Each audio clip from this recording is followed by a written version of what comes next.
Bonjour à tous, bienvenue sur Capform Express. Je m'appelle Alexia Boyot-Jeunecourt. Je suis conseillère en formation continue au JPFTLV de Dijon et je vais vous présenter le voyage Se repérer dans l'environnement de la formation professionnelle continue. Si vous souhaitez réagir ou poser des questions, n'hésitez pas à utiliser la petite bulle jaune en bas à droite de la vidéo. Nous reviendrons à la fin de la présentation sur vos questions ou sur vos remarques. Se repérer dans l'environnement de la formation professionnelle continue est un voyage qui va durer entre 10 et 20 heures en fonction de votre profil, de vos acquis et de vos attentes. Le voyage poursuit deux objectifs principaux. D'abord, vous aider à construire votre système de veille sur l'environnement de la formation pour être actif, voire même proactif par rapport aux évolutions qui ne cessent de modifier le paysage de la formation. Vous savez qu'on attend par exemple une réforme assez importante pour le printemps 2018. Deuxième objectif, vous permettre d'appréhender les différentes composantes de l'environnement complexe de la formation professionnelle continue en essayant de mesurer les enjeux et les interactions entre ces composantes. Bref, si vous vous demandez ce qu'est le compte personnel d'activité, si vous souhaitez savoir quelle loi a supprimé le DIF ou le droit individuel à la formation, si vous souhaitez savoir quel est le lien entre une formation et la convention collective de rattachement de votre entreprise, ou si vous voulez savoir comment est financée une formation et quelles sont les mesures adaptées à tel ou tel public, ce voyage est fait pour vous. Tout au long du parcours, vous allez suivre deux personnages.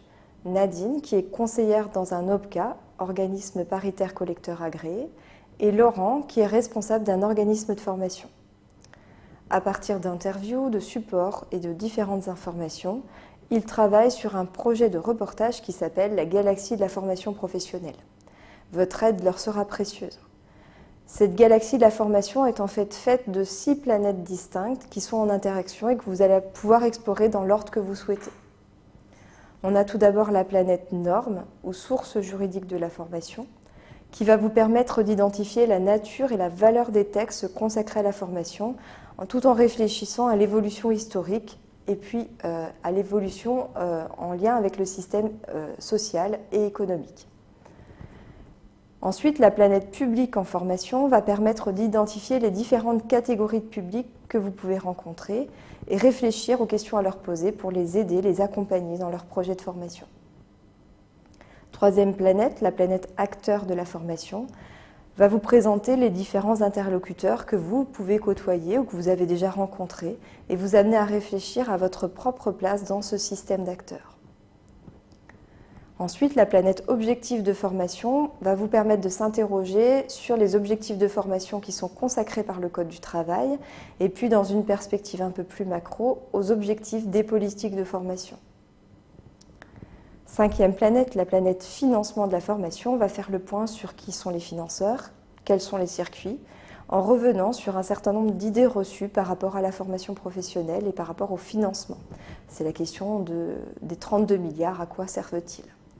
Enfin, la planète dispositif de formation présente l'architecture des principales mesures qui peuvent être utilisées pour financer une formation. On va parler du CPF, du plan de professionnalisation, du plan de formation, du contrat de professionnalisation. Au fur et à mesure de votre exploration, vous allez glaner des éléments que vous allez pouvoir ensuite mettre à profit dans des situations finales qui vont vous permettre de mesurer l'interaction entre les différentes planètes.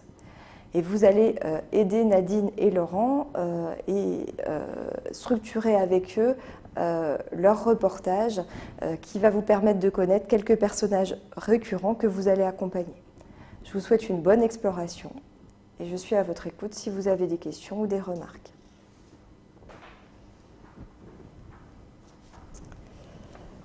Alors, on me pose une question, vais-je devenir incollable sur le compte personnel d'activité en suivant ce voyage? Alors, je réponds et oui et non. C'est-à-dire que, comme je viens de vous le dire dans la présentation, l'objectif essentiel, c'est de vous former à la veille sur l'évolution de l'environnement de la formation professionnelle. Donc, c'est-à-dire de vous permettre de savoir où chercher la bonne information et de toujours être informé des évolutions, puisqu'on est sur un système qui est quand même en mutation très fréquente, voire permanente. Donc l'essentiel, c'est de savoir où chercher l'information sur le compte personnel d'activité, mais en parallèle, vous allez aller dans la planète dispositif, vous allez avoir bien sûr le positionnement du compte personnel d'activité par rapport à d'autres mesures, son contenu, et puis vous pourrez télécharger des fiches récapitulatives dans les ressources, et éventuellement aussi, dans le cadre de l'animation, suivre des web TV de présentation sur ce dispositif. Je vous remercie, je crois qu'il n'y a pas d'autres questions. Au revoir.